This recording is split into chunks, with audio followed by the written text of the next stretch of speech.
Today I want to talk to you guys about direct seeding versus transplanting.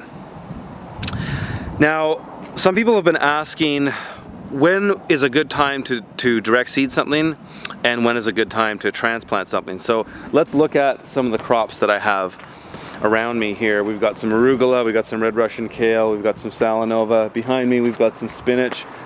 And over here we've got some newly seeded beds of radish, and then the white ones are turnips that are coming along. Now, any of these crops could be direct seeded, and they could also be done with the paper pot transplanter. So the question you really want to ask yourself when deciding if you want to transplant something or direct seed something is ask, what is the days to maturity expected to get that crop to maturity?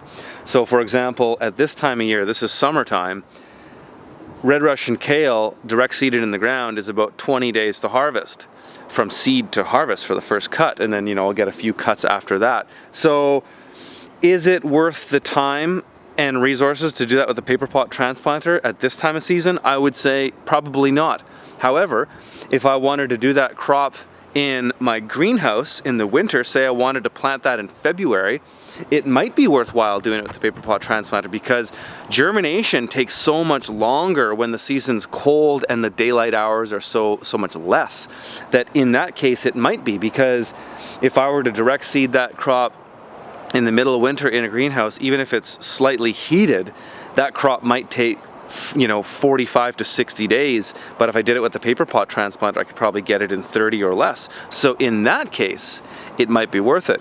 Now, when you do crops like this, say it's arugula or red Russian kale, and you're looking for the baby leaf green and you want a good coverage on the bed, you're going to use a lot of paper chains, right? So on a 50-foot bed, if I do something like 5 rows, which is the most I've been able to get, I know that guys like Ray Tyler have got 7. I think I even saw somebody do 9 on a 30-inch bed. The most we've been able to get successfully is 5 rows. And so that actually would take 5 flats of chain pots. So you got to factor that in. That's going to take up a greenhouse real estate as well. So you've got, the resources and time to seed those flats, which isn't much with the drop seeder. You can do 5 flats in less than 10 minutes.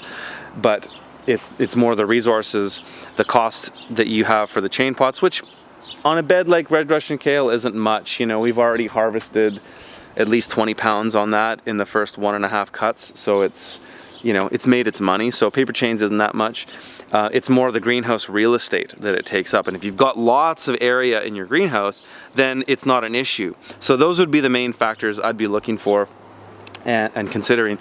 And I would be applying that same methodology to any of these crops. Anything in the Brassica family in the main season, so for us here in a Zone 6B in Kelowna, British Columbia, Canada, any of the Brassica family crops, turnips, radishes, any types of mustards, arugula, kales, stuff like that, those crops germinate in like 3 or 4 days in the main season, so there's no reason to do them with paper chains. Things like salanova we always do with paper pot.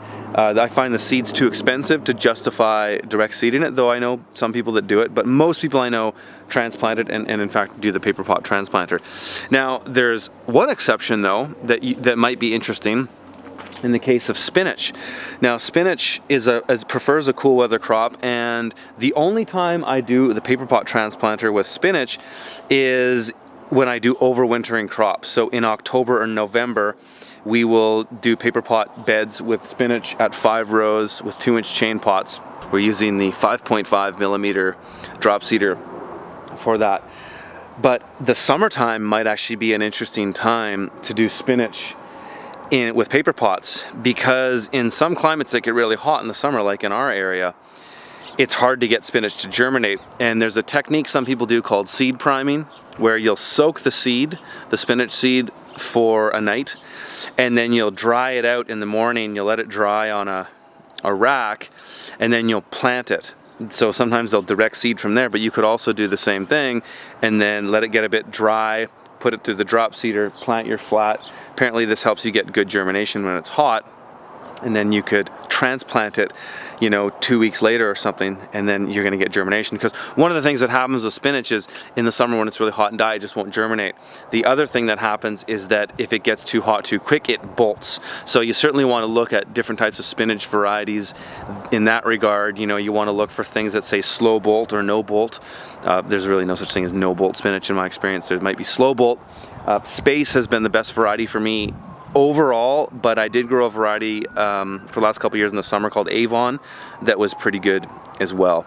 So I hope that answers that question, and let me know your guys' thoughts. If you have more questions or comments, please leave them below. We want to keep making videos that are questions you guys are asking, and you're asking great questions. All right, talk to you later.